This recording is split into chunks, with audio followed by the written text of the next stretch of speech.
ഈ മനുഷ്യൻ എന്നിട്ട് വന്ന് എൻ്റെ പുറത്ത് കയറിയിരുന്ന് എൻ്റെ പുറത്തും തലയിലുമായിട്ട് നല്ലതായിട്ട് ഇടിച്ചു. മോള് മമ്മി മമ്മി എന്നിങ്ങനെ കരയുന്ന മാത്രം എനിക്ക് കേൾക്കാം, ബാക്കിയൊക്കെ ഇരുട്ടായിരുന്നു.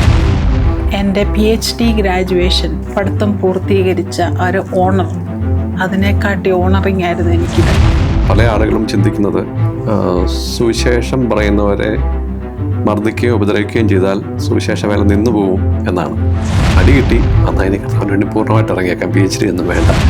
ക്രിസ്ത്യാനി എന്ന പേര് വിളിക്കുന്നവരാണേലും വേറെ മതത്തിലുള്ളവരാണെങ്കിലും എല്ലാവരും ഒരുപോലെയാണ്. ദൈവത്തിന് മതമില്ല. അങ്ങനെ ഇരിക്കുമ്പോഴാണ് എൻ്റെ ഹസ്ബൻഡ് അവിടെ സുഖമില്ലാതെ ആശുപത്രിയിൽ അഡ്മിറ്റ് ആകുകയും ഡോക്ടർമാർക്കത് ഡയഗ്നോസ് ചെയ്യാൻ പറ്റാത്തതുപോലെ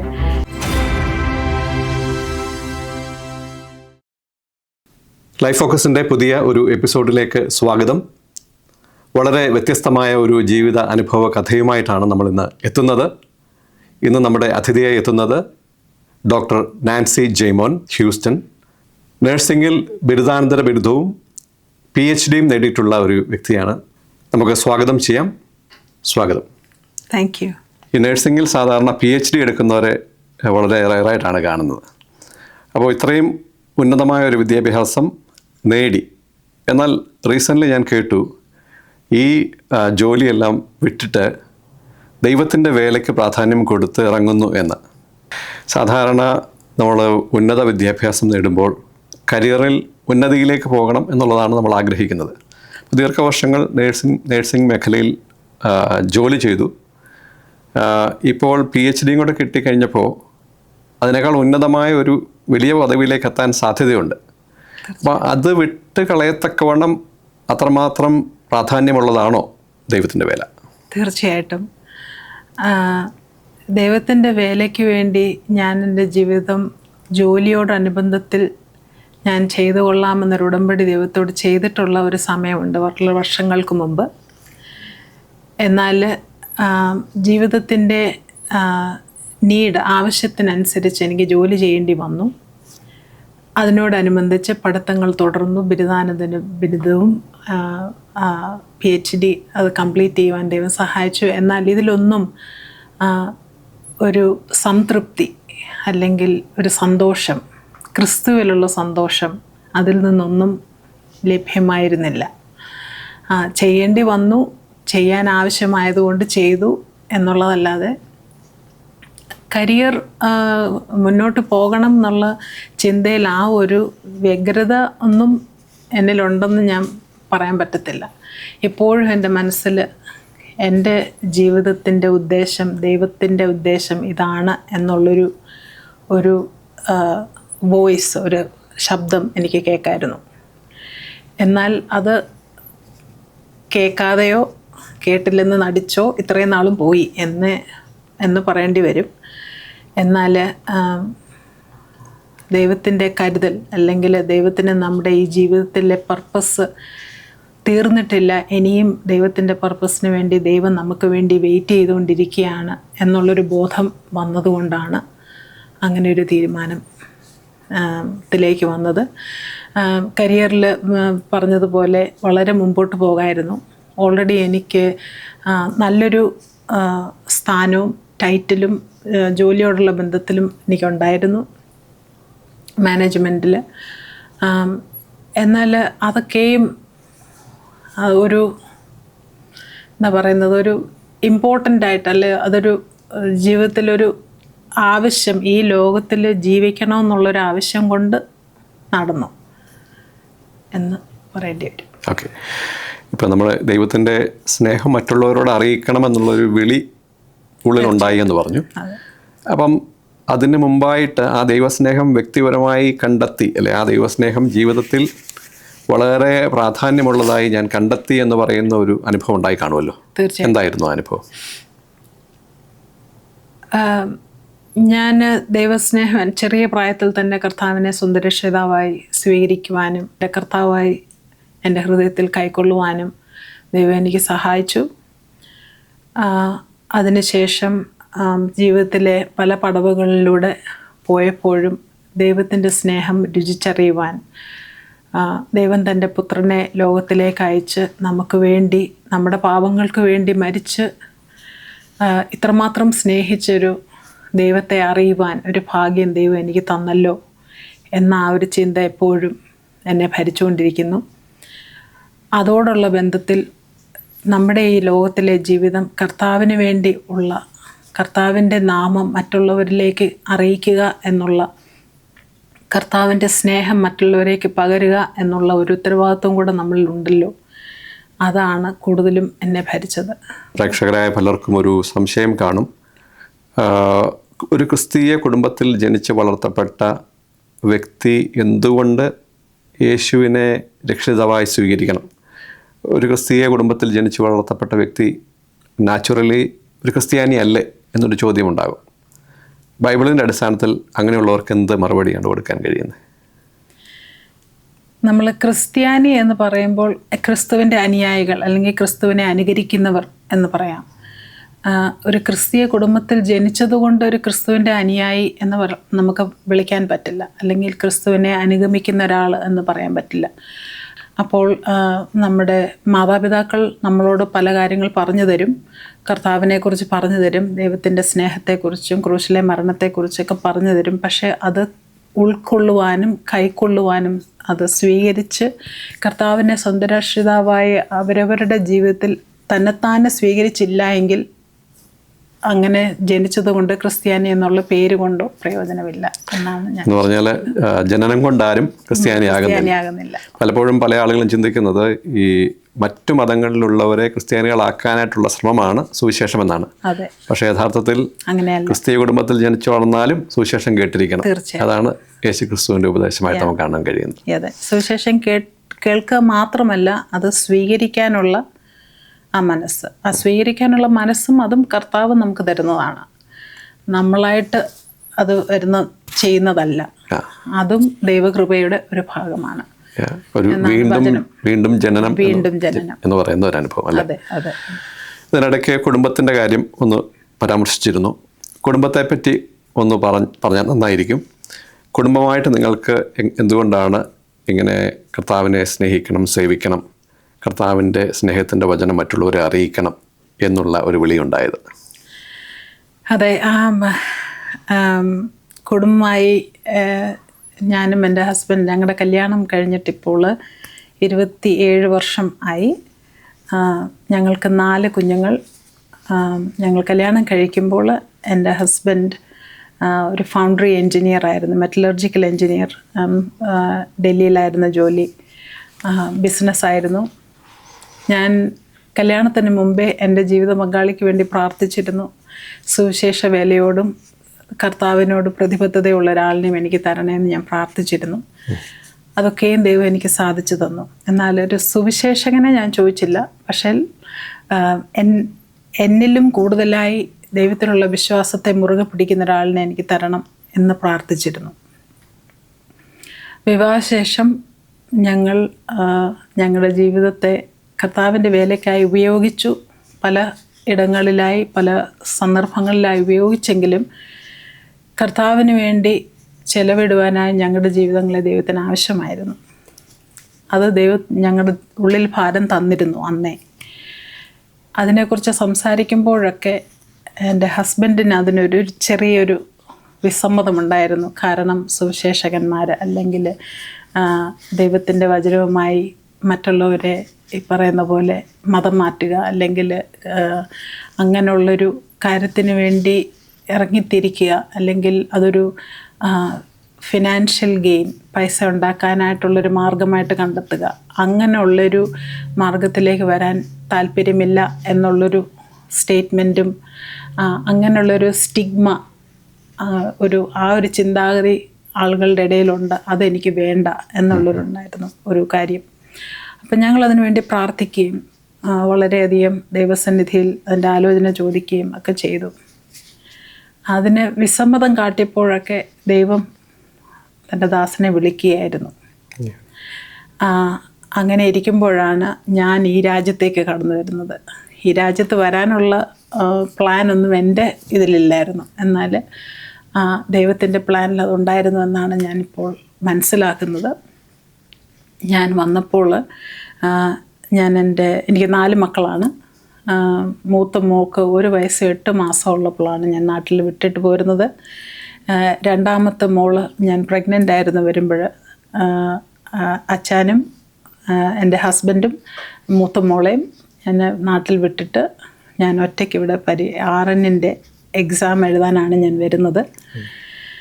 അങ്ങനെ വന്ന സാഹചര്യങ്ങളുടെ ഞെരുക്കം മൂലം ഇവിടെ ഞാൻ പെട്ടുപോയി എന്ന് വേണം പറയാൻ.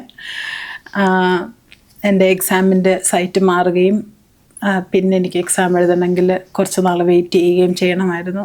ആ ഇടയിൽ കുഞ്ഞ് ജനിച്ചു. അത് കഴിഞ്ഞാണ് എനിക്ക് പരീക്ഷ എഴുതാനൊത്തത്. അത് കഴിഞ്ഞ് കുഞ്ഞിനെ എൻ്റെ ഹസ്ബൻഡിനെ കാണാനൊത്തില്ല, എനിക്ക് മൂത്ത മകളെ കാണാനൊക്കത്തില്ല. ഞങ്ങൾ പിരിഞ്ഞ് 2 വർഷം ഇരുന്നു. അതിനിടയിൽ ഇവിടെ സെപ്റ്റംബർ 11-ൻ്റെ ഭയാനകമായ സംഭവമുണ്ടായി. അത് കാരണം ഞങ്ങളുടെ പേപ്പർ വർക്കിനൊക്കെ ഇച്ചിരി ബുദ്ധിമുട്ടുണ്ടായിരുന്നു. അങ്ങനെ ഇരിക്കുമ്പോഴാണ് എൻ്റെ ഹസ്ബൻഡ് അവിടെ സുഖമില്ലാതെ ആശുപത്രിയിൽ അഡ്മിറ്റ് ആകുകയും ഡോക്ടർമാർക്കത് ഡയഗ്നോസ് ചെയ്യാൻ പറ്റാത്തതുപോലെ എന്തോ അസുഖമാണ്, അവർക്ക് കണ്ടുപിടിക്കാൻ പറ്റത്തില്ല എന്താണ് അസുഖമെന്ന്.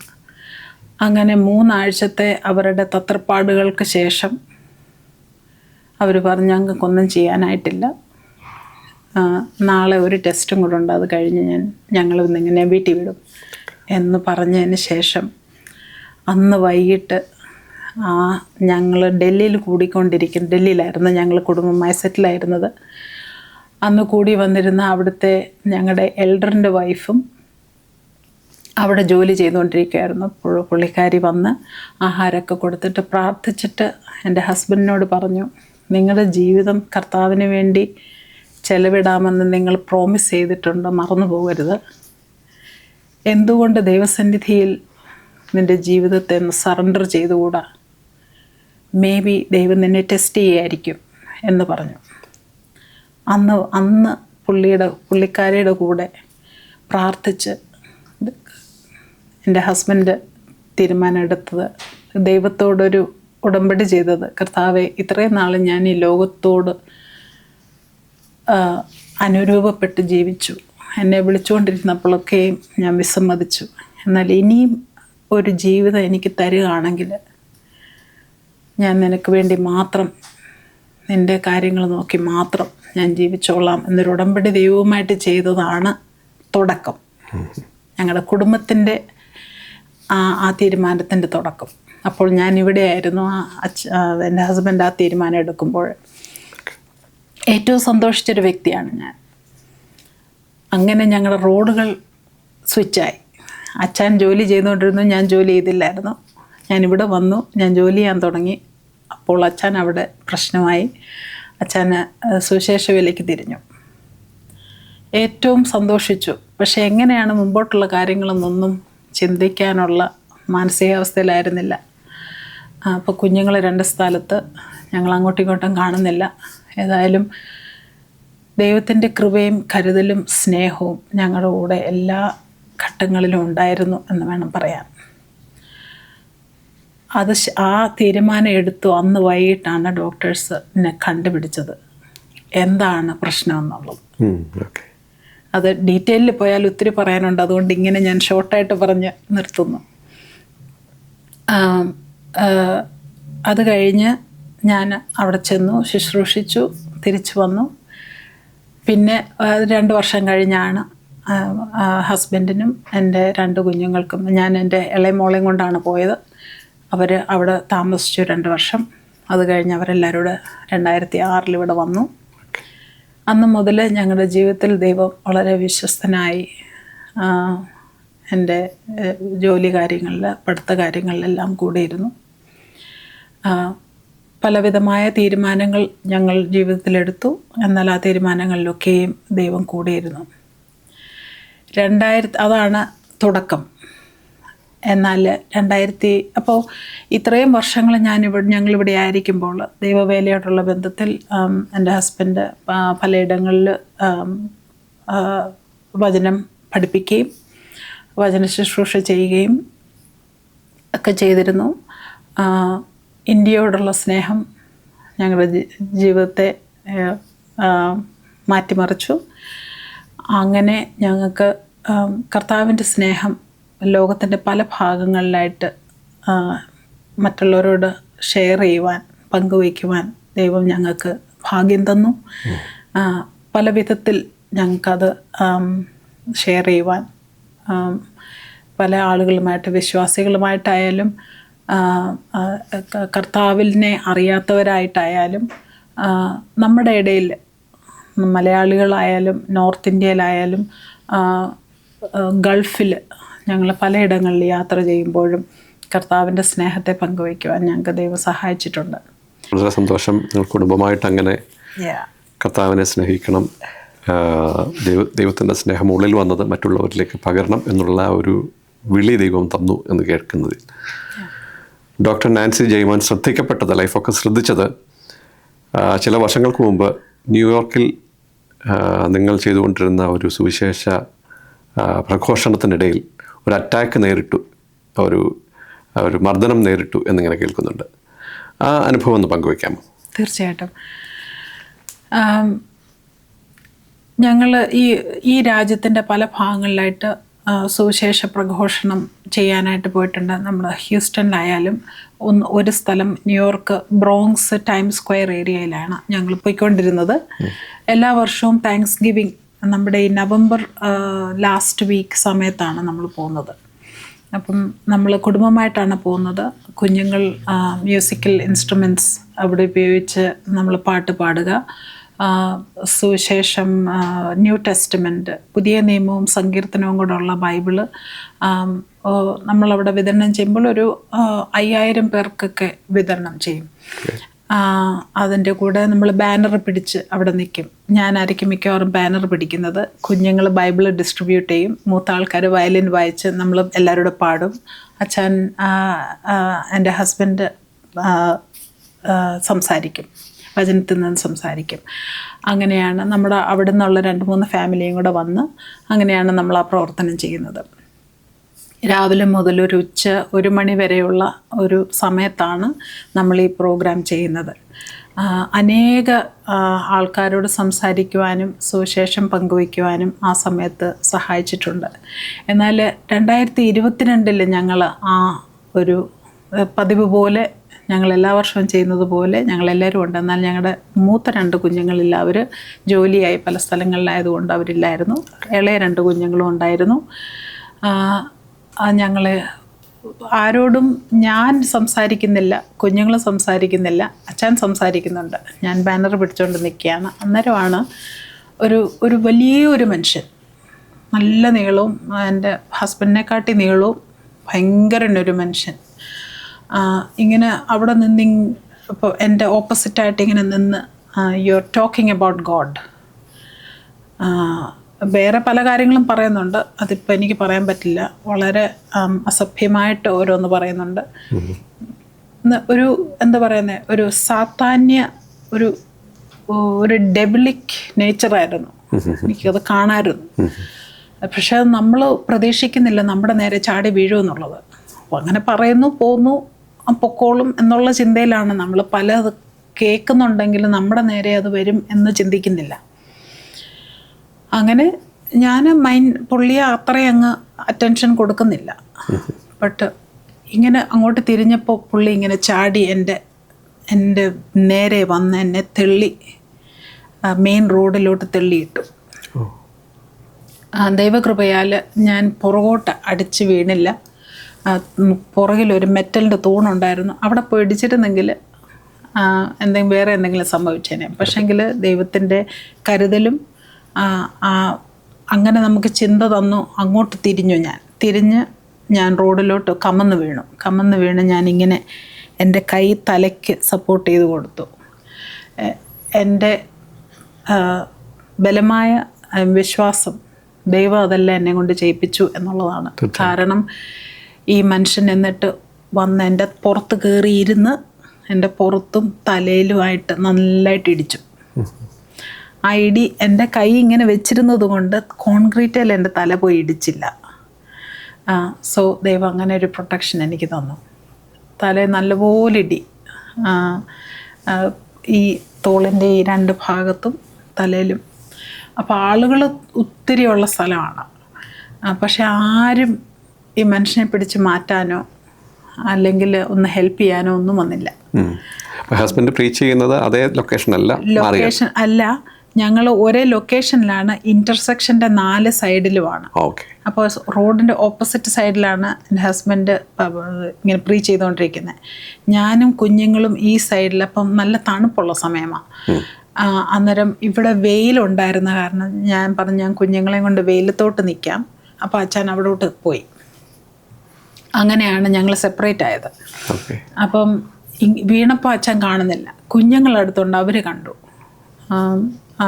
ഈ മനുഷ്യനിരിക്കുന്നതെല്ലാം കണ്ടു.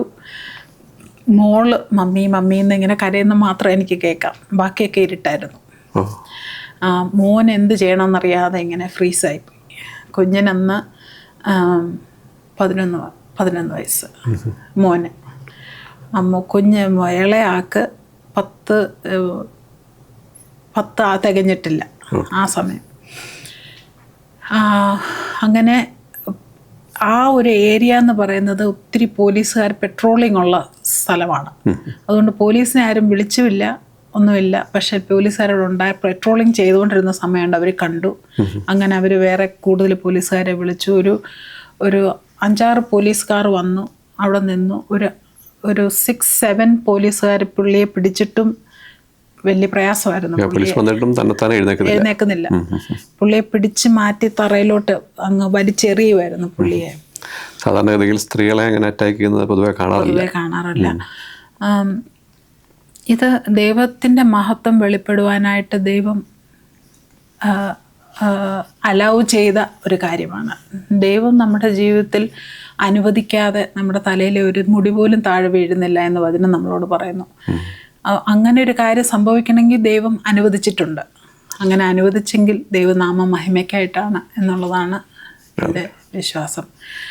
അതുകൊണ്ട് പോലീസുകാർ വന്നു, പിടിച്ചു. ഞങ്ങളെ 2 പേരെയും ഒരേ ഹോസ്പിറ്റലിൽ കൊണ്ടുപോയി.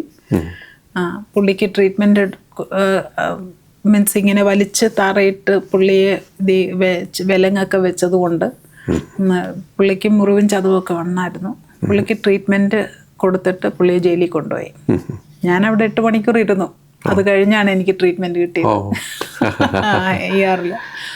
പുള്ളിക്കാരൻ അമേരിക്കക്കാരനായ ഒരു മനുഷ്യനാണോ? അമേരിക്കക്കാരനാണോ മൊത്തത്തിലെന്നറിയില്ല. പക്ഷെ വലിയ വെളുത്തിട്ടാണ് ഇരുന്നത്. ഇപ്പം ഭയങ്കര നീളവും വണ്ണവും ഒക്കെ ഉള്ള ഒരാളാണ്.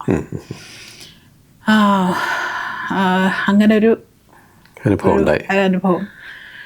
എന്നാൽ അവിടെ ചെന്ന് അത്രയും നേരം വെയിറ്റ് ചെയ്ത് കഴിഞ്ഞാണ് അവർ തലയുടെ CT ഒക്കെ എടുത്തു. നമ്മുടെ കൂടെ വന്ന ഫാമിലിയിൽ ഒരാൾ പറഞ്ഞു, നിങ്ങൾ ഇമേജിങ് CTയോ ഇതൊന്നും എടുക്കാതെ പോകരുത്, കാരണം അതുപോലല്ല ഇടിയാണ് കിട്ടിയത്. കാരണം അവർ വിറ്റ്നസ് ചെയ്ത് ഉണ്ടായിരുന്നു. സോ അതുകൊണ്ട് ഇമേജസ് ഒക്കെ എടുത്തിട്ട് പോയി. അന്ന് ഈ CTക്കകത്തൊന്നും ഹെഡിനൊന്നും ഒരു കുഴപ്പവുമില്ല, അത്ര ഇടിയൊക്കെ അടിച്ചെങ്കിലും കുഴപ്പമൊന്നുമില്ലെന്ന് പറഞ്ഞു. അങ്ങനെ അത് കഴിഞ്ഞിട്ട് വീട്ടിൽ വന്നു.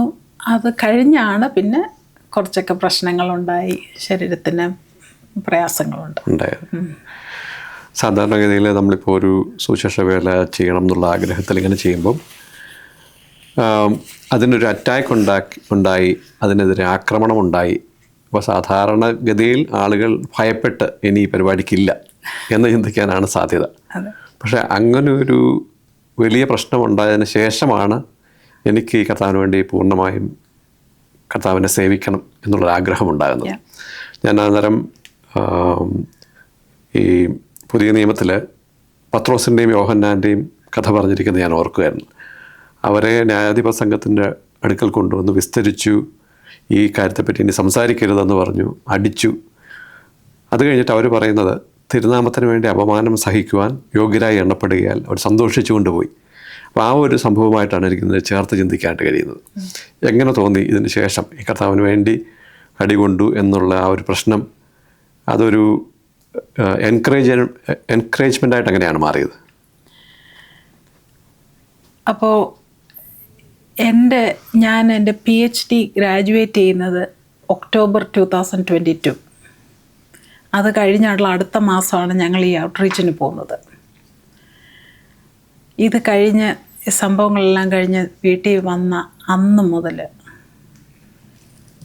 എൻ്റെ PhD ഗ്രാജുവേഷൻ, എൻ്റെ പഠിത്തം പൂർത്തീകരിച്ച ഒരു ഓണർ, അതിനെക്കാട്ടി ഓണറിങ് ആയിരുന്നു എനിക്കിത്. പിന്നെ ഈ ലോകത്തിൽ നമുക്ക് അധികം സമയമില്ല ഇനിയും. കർത്താവ് വരാൻ വളരെ അടുത്തു. അതാണ് ഈ സംഭവങ്ങളൊക്കെ വിളിച്ചറിയിക്കുന്നത്.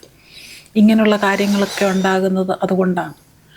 അപ്പോൾ നമുക്ക് തന്നിരിക്കുന്ന സമയം കർത്താവിൻ്റെ സ്നേഹം മറ്റുള്ളവർക്ക് പകരുവാൻ നമ്മൾ ഏറ്റവും അധികം വ്യഗ്രതയോടുകൂടെ കാര്യങ്ങൾ ചെയ്യേണ്ട ഒരു സമയമാണിപ്പോൾ. ആ ഒരു ചിന്ത മനസ്സിൽ ഭരിക്കാൻ തുടങ്ങി എന്നെ. അങ്ങനെയാണ് ഞാൻ ആ ഒരു തീരുമാനത്തിലെത്തണം. ഇനിയും ഈ എൻ്റെ ജോലിയിലും വളരെ ഡിമാൻഡ്സ് കൂടിക്കൊണ്ടിരിക്കുകയാണ്. അപ്പോൾ നമ്മുടെ ഫാമിലി, നമ്മുടെ കുടുംബത്തിൻ്റെ സമയം, പ്രാർത്ഥനാ സമയം, വചനം പഠിക്കാനുള്ള സമയം, മറ്റുള്ളവർക്ക് വേണ്ടി സമയം പങ്കിടാനുള്ള സമയം, വചനത്തിൽ നിന്ന് പഠിപ്പിക്കാനുള്ള സമയം, ഇതിൽ ഒക്കെയും നമ്മളെ ജോലി അല്ലെങ്കിൽ കരിയർ അതിനകത്ത് എൻക്രോച്ച് ചെയ്യുകയാണ്. അങ്ങനെ ചെയ്യുമ്പോൾ എനിക്ക് കുറ്റബോധമായിട്ട് തോന്നി. അത് പറ്റത്തില്ല, അങ്ങനെ പറ്റത്തില്ല, ഞാൻ അങ്ങനെ സമ്മതിക്കരുത്. ദൈവത്തിൻ്റെ സ്നേഹം ഇത്രമാത്രം അറിഞ്ഞ ഞാൻ അവരെ അങ്ങനെ ചെയ്യാൻ എങ്ങനെ ഞാൻ സമ്മതിക്കാൻ പറ്റും? അതുകൊണ്ട് എൻ്റെ ജീവിതത്തിൻ്റെ മുഴുവൻ പങ്കും ദൈവത്തിനുള്ളതാണ്. ദൈവത്തിൻ്റെ സ്നേഹം മറ്റുള്ളവരെ അറിയിക്കാൻ ഇത്രയും നാളും ഞാൻ 22 വർഷം ഈ രാജ്യത്ത് ജോലി ചെയ്തു. നമുക്ക് ജീവിക്കുവാനായിട്ടുള്ള എല്ലാ സാഹചര്യങ്ങളും ദൈവം ഒരുക്കി തന്നു. സാമ്പത്തികമായിട്ടായാലും പഠിത്തമായിട്ട്, കരിയർ വൈസ്, കുഞ്ഞുങ്ങളുടെ കാര്യത്തിൽ എല്ലാവരും ദൈവഭാഗത്ത് കർത്താവിനെ അറിഞ്ഞ് ദൈവജനത്തോടുള്ള കൂട്ടായ്മയിലാണ് എൻ്റെ 4 മക്കളും. ആ ഒരു സന്തോഷം അനുഭവിക്കുന്ന ഞാൻ ദൈവത്തോട് നന്ദി പ്രകടിപ്പിക്കുന്നത് എങ്ങനെയാണ് എന്ന് ചിന്തിച്ചപ്പോൾ ഈ ഒരു മാർഗമേ ഞാൻ കണ്ടുള്ളൂ. എനിക്ക് കൊടുക്കുവാനായിട്ട് വേറൊന്നുമില്ല.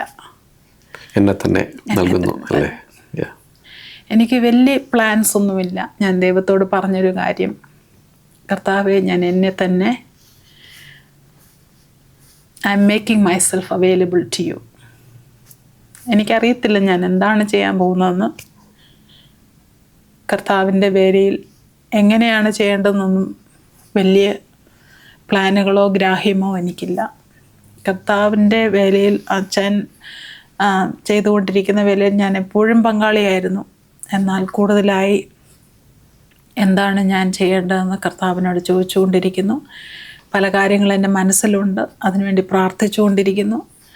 കർത്താവിൻ്റെ നിയന്ത്രണത്തിൽ, ഒരു ഗൈഡൻസിൽ കാര്യങ്ങൾ ചെയ്യണമെന്നുള്ള ആഗ്രഹത്തിലും പ്രാർത്ഥനയിലും ആയിരിക്കുന്നു. ഈ ഒരു കാര്യം, ഈ ഒരു തീരുമാനത്തെക്കുറിച്ച് കേട്ടപ്പോൾ എൻ്റെ മനസ്സിൽ വന്നൊരു ചിന്ത എന്ന് പറയുന്നത്, പല ആളുകളും ചിന്തിക്കുന്നത് സുവിശേഷം പറയുന്നവരെ മർദ്ദിക്കുകയും ഉപദ്രവിക്കുകയും ചെയ്താൽ സുവിശേഷ വേല നിന്നുപോകും എന്നാണ്. എന്നാൽ എത്രമാത്രം പീഡനങ്ങളും മർദ്ദനങ്ങളും വർദ്ധിച്ചിട്ടുണ്ടോ അവിടെ സുവിശേഷം വ്യാപിക്കുകയാണ് ചെയ്തിരിക്കുന്നത്. അപ്പോൾ അതിൻ്റെ ഒരു നല്ല ഉദാഹരണമായിട്ട് എനിക്ക് തോന്നി. കാരണം അടി കിട്ടി, നന്നായി കർത്താവിന് വേണ്ടി പൂർണ്ണമായിട്ട് ഇറങ്ങിയേക്കാം, PhD ഒന്നും വേണ്ട എന്ന് തീരുമാനിക്കുന്ന പോലെ ഒരു തീരുമാനം വന്നു. തീർച്ചയായും അതെനിക്ക് തോന്നുന്നു സുവിശേഷത്തിൻ്റെ മാത്രം ഒരു ശക്തിയായിരിക്കും അല്ലേ? കാരണം അത് രക്ഷയ്ക്കായി ദൈവശക്തിയാകുന്നു എന്ന് ബൈബിളിൽ പറയുന്നുണ്ട്. അപ്പോൾ അതൊരു സാധാരണ ആളുകളെ ഒരു മതത്തെക്കുറിച്ച് പറഞ്ഞ് അതിനെക്കുറിച്ച് പ്രലോഭിപ്പിച്ച് മതത്തിൽ ചേർക്കുക എന്നതിനേക്കാൾ ഉപരിയായിട്ട് ഒരു ദൈവത്തിൻ്റെ ശക്തി വ്യാപരിക്കുന്ന ഒരു കാര്യമാണ് സുവിശേഷം എന്ന് പറയാൻ കഴിയും അല്ലേ? എങ്ങനെ ഈ സുവിശേഷത്തിൻ്റെ ആ ശക്തിയെപ്പറ്റി എന്ത് പറയാൻ കഴിയും? ക്രിസ്ത്യാനി എന്ന പേര് വിളിക്കുന്നവരാണേലും വേറെ മതത്തിലുള്ളവരാണെങ്കിലും എല്ലാവരും ഒരുപോലെയാണ്. ദൈവത്തിന് മതമില്ല. ക്രിസ്തുവിനെ സ്വീകരിക്കുന്ന അന്ന് വരെ ക്രിസ്ത്യാനിയും ബുദ്ധമതത്തിലുള്ളവരും ഹിന്ദു മതത്തിലുള്ളവരും മുസ്ലിം മതത്തിലുള്ളവരും എല്ലാ മതത്തിലുള്ളവരും എല്ലാവരും ഒരുപോലെയാണ്. ദൈവത്തിൻ്റെ ആരും തട്ടിൽ ഉയരുന്നവരല്ല. നീതിമാൻ ഒരുത്തനുമില്ല എന്നാണ് വചനത്തിൽ പറയുന്നത്. മതഭേദമന്യേ കർത്താവിൻ്റെ സ്നേഹത്തെ അറിയിക്കുന്ന ഒരു ചിഹ്നമേ ഉള്ളൂ, കർത്താവിൻ്റെ ക്രൂശ്. ആ ക്രൂശിലെ സ്നേഹം അറിയണമെങ്കിൽ അത് നമ്മുടെ ഹൃദയം തുറന്നാലേ പറ്റത്തുള്ളൂ. ആര് പറഞ്ഞാലും മനുഷ്യർക്ക് പറയാം, നമ്മളെ ദൈവത്തിന് ഒരു ഇൻസ്ട്രുമെൻ്റായിട്ട്, ഒരു ടൂളായിട്ട് ഉപയോഗിക്കാം. എന്നാൽ അത് ദൈവം ഉപയോഗിക്കുകയും ചെയ്യും. എന്നാൽ മനുഷ്യൻ്റെ ഹൃദയത്തിൽ പരിവർത്തനം ഉണ്ടാക്കുന്നത് കർത്താവ് ഒരുവൻ മാത്രം. നമുക്ക് അതിനെ ചേഞ്ച് ചെയ്യാൻ പറ്റും. നമുക്ക് വചനത്തിൽ വായിക്കുന്ന പോലെ പൗലോസ് വിത്ത് വിതയ്ക്കുന്നത് ഒരാൾ, അതിന് വെള്ളം ഒഴിക്കുന്നത് വേറൊരാൾ, അതിന് വളം ഇടുന്നത് വേറൊരാളായിരിക്കും. പക്ഷേ അതിന് ഫലം തരുന്നത് കർത്താവ് മാത്രം. അതുകൊണ്ട് നമ്മുടെ ജോലി എന്ന് പറയുന്നത് വിത്ത് വിതയ്ക്കുക എന്നുള്ളതാണ്. അതിന് വെള്ളമൊഴിക്കാനും വളമിടാനും ഉള്ള റീസോഴ്സസ് ദൈവം തന്നെ കൊണ്ടുവരും. ഇതെല്ലാം ദൈവത്തിൻ്റെ പ്രവർത്തനത്തിലും ഗൈഡൻസിലുമാണ് എല്ലാം നടക്കുന്നത്. നമ്മുടെ കഴിവിൻ്റെ ഒരംശം പോലും ഇതിനകത്തൊന്നുമില്ല. തീർച്ചയായിട്ടും വളരെ സന്തോഷം നൽകുന്ന ഒരു ജീവിതാനുഭവ കഥയാണ് കേൾക്കാനിടയായത്. ഇനി ഇപ്പോൾ പറഞ്ഞ ഭാവി പരിപാടികളെപ്പറ്റി ദൈവത്തിൻ്റെ ഗൈഡൻസ് ചോദിച്ചുകൊണ്ടിരിക്കുന്നു എന്ന്. എന്നാലും ഏതു നിലയിലായിരിക്കും പ്രവർത്തിക്കാൻ ഉള്ളിൽ ഒരു താല്പര്യം? ദൈവം ആദാമിനെയും ഹവ്വായെയും സൃഷ്ടിച്ചപ്പോൾ അവർക്ക് റോൾസ് കൊടുത്തിരുന്നു. ആദാമിനോട് പറഞ്ഞ്, നീ വയലിലെ hard work, you will labour hard and with your sweat you will eat. ഹവ്വായോട് ടേക്ക് കെയർ, ഹെൽപ്പറാണ്. അപ്പോൾ ആ ഹെൽപ്പറിൻ്റെ റോളിലാണ് ഞാൻ എന്നെ കാണുന്നത്. അപ്പോൾ അവിടെ നിന്നാണ് എൻ്റെ start. I want to start rebuilding that. എൻ്റെ ഫാമിലിയെ ഒന്നുകൂടെ റീബിൽഡ് ചെയ്യാൻ, കർത്താവിനോട് കൂടുതൽ അടുപ്പിക്കാൻ. അവിടെ ആയിരിക്കും എൻ്റെ ആദ്യത്തെ. അതാണ് ഞാനിപ്പോൾ ചെയ്തുകൊണ്ടിരിക്കുന്നത്. എൻ്റെ മനസ്സിലുള്ള ചിന്ത എന്ന് പറയുന്നത്, നമ്മുടെ ഇടയിൽ തന്നെ വായിക്കാൻ പറ്റാതെ, വചനം വായിക്കാൻ പറ്റാതെ, അല്ലെങ്കിൽ ഒരു പാട്ട് കേൾക്കാൻ, അല്ലെങ്കിൽ ഒരു പ്രോഗ്രാമിന് പോകാൻ പറ്റത്തില്ല, അല്ലെങ്കിൽ ടെക്നോളജിക്കൽ സാവിയായിട്ടല്ലാത്ത യൂട്യൂബോ അല്ലെങ്കിൽ അങ്ങനെ TV കാണുകയോ അങ്ങനെയുള്ള ചെയ്യാത്ത അവരുടെ അടുത്ത് പോയി കുറച്ച് നേരം ഇരുന്ന് അവർക്ക് വേണ്ടി പാട്ടുകൾ പാടുക, വചനം വായിക്കുക, പ്രാർത്ഥിക്കുക, ഇതൊക്കെ എൻ്റെ മനസ്സിലുണ്ട്. അതാണ് എൻ്റെ മനസ്സിൽ ഇപ്പോഴത്തെ ചിന്ത. ദൈവം അതിന് സഹായമായിട്ട് തരുന്നെങ്കിൽ ഞാനത് ചെയ്യണമെന്നാണ് എൻ്റെ ആഗ്രഹം. അതെ, തീർച്ചയായിട്ടും. ന്യൂയോർക്കിൽ സംഭവിച്ച അറ്റാക്കിന് ശേഷം ഒരു കണ്ണിന് ഭാഗികമായിട്ടുള്ള കാഴ്ചശക്തി നഷ്ടപ്പെട്ടു തുടങ്ങിയെന്നിങ്ങനെ കേട്ടു. അപ്പോൾ അത് ഇപ്പോഴും ആ പ്രശ്നമുണ്ടാകുന്നുണ്ടോ? എങ്ങനെയാണ് അതിൻ്റെ ട്രീറ്റ്മെൻറ്റൊക്കെ നടക്കുന്നത്? അന്നത്തെ വീഴ്ചയ്ക്ക് ശേഷം ഞാൻ പറഞ്ഞല്ലോ, CT ഒക്കെ ചെയ്ത് കുഴപ്പമൊന്നുമില്ലാതെ വീട്ടിൽ വന്നു. എന്നാൽ അതിന് ശേഷം ഒരു 2-3 മാസം കഴിഞ്ഞപ്പോൾ പതിയെ എൻ്റെ കണ്ണിൻ്റെ കാഴ്ച വായിക്കാൻ, ഈ ഇടത്തെ കണ്ണിന് മുഴുവൻ ഒരു കറുത്ത ഒരു ഹോൾ പോലെ. അപ്പം ഒരു വേർഡ് ഉണ്ടെങ്കിൽ എൻ്റെ ആദ്യത്തെ ഒരക്ഷരവും അവസാനത്തെ ഒരക്ഷരവും നടുക്കൊന്നും കാണാൻ പറ്റത്തില്ല. അതിങ്ങനെ കൂടി വന്നു. അങ്ങനെ ഡോക്ടറിൻ്റെ അടുത്ത് പോയി. ഞാൻ കോൺടാക്ട്സ് ഇടുന്നുണ്ടായിരുന്നു. അപ്പം ഞാൻ ഓർത്ത് എന്തെങ്കിലും പവറിൻ്റെ ആയിരിക്കും. അങ്ങനെ പോയി. അങ്ങനെ അവർ കുറേ കൺസൾട്ടേഷൻ തന്നു. അത് കഴിഞ്ഞ് റെറ്റിന കൺസൾട്ടൻ്റെ അടുത്ത് പോയപ്പോൾ അവർ പറഞ്ഞു, ഒരു ഹോളുണ്ട് പുറകിൽ, നമ്മുടെ ഇമേജ് വന്ന് പതിയുന്ന സ്ഥലത്ത് ഹോളായി. അത് പെട്ടെന്നുള്ള വീഴ്ച കാരണം പെട്ടെന്ന് അതിങ്ങി പറഞ്ഞു പോരുന്നത് കൊണ്ടാണ് അങ്ങനെ സംഭവിച്ചത്. അല്ലാതെ ഈ പ്രായത്തിൽ അതങ്ങനെ സംഭവിക്കരുത് എന്ന് പറഞ്ഞു. അപ്പോൾ ഇത് മാത്രമേ ഉള്ളൂ സംഭവിച്ച കാര്യം. അപ്പോൾ ഇങ്ങനെ സാധാരണ ഒരു 55-60 വയസ്സൊക്കെ ആകുമ്പോഴത്തേന് കണ്ണിൻ്റെ പുറകിലുള്ളൊരു ചെറിയ പാളിയുണ്ട്. ആ പാളി പതുക്കെ സ്മൂത്തായിട്ട് ഇളകി വരണം. ഇങ്ങനെ വീഴ്ചയോ ഇങ്ങനെ എന്തെങ്കിലും ഒരു ഷോക്ക് അങ്ങനെ വരുമ്പോഴാണ് ഇത് പെട്ടെന്ന് പറഞ്ഞു പോരുകയും അങ്ങനെ അവിടുത്തെ അവിടെ ഉണ്ടായിരിക്കുന്ന ടിഷ്യൂസിനെല്ലാം ഡാമേജ് വരുത്തി അതിങ്ങനെ പോരും.